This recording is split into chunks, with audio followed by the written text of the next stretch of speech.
him LeBron James, now that the King has announced that he is heading out west to play for the Lakers. Yeah, CBS 4 sports anchor Jim Barry joins us now. And Jim, for the last several years, the main story out west has been the Golden State Warriors. That's right. But LeBron over on the East has been making it to the finals year after year after year. Now he's over in the Western Conference. Do you think he's going to sort of break that trend for the Warriors there now?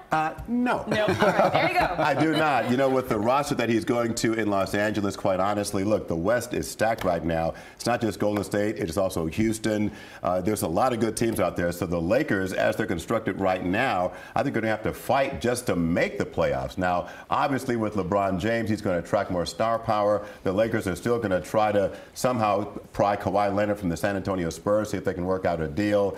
But I think this decision by LeBron is more about life than basketball and about him setting himself up. Once basketball is done, already he's got a foothold in the entertainment business out there. He's going to learn from Magic Johnson's new boss, who's really the guy who has set the standard for athletes to transition into business. So I think you add all those things up, I think that's why LeBron is going there. Folks in Cleveland must be so disappointed now. He's left them twice. Yeah. But this time the reaction is a little bit different than the first time when he came to play here in Miami. Very different. In fact, I think their reaction is a lot like the way we reacted when LeBron left here to go back to Cleveland. It was like here we were saying, hey, thanks for the memories. How can they be mad at LeBron? Look, he delivered on his promise to bring them a championship. They went to the finals, as Lauren said, 4 straight years. They did beat the Warriors once.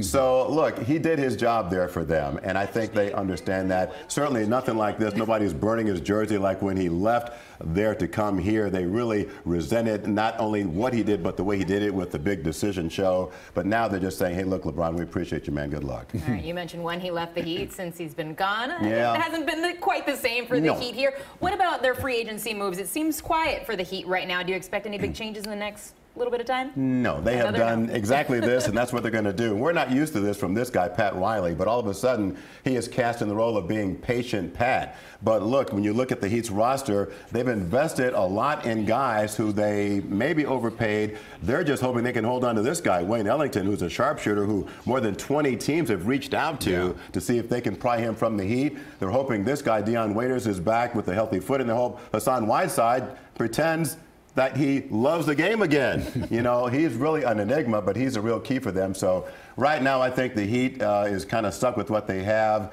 and they hope that the young players they have will grow up, which I think could happen. And look, in the East, now that LeBron is out of there, it's wide open. So if they can get it together, they could have a shot against Boston and Philly. All right. Sounds good to me. All right. Thank you very much, Jim. You got it.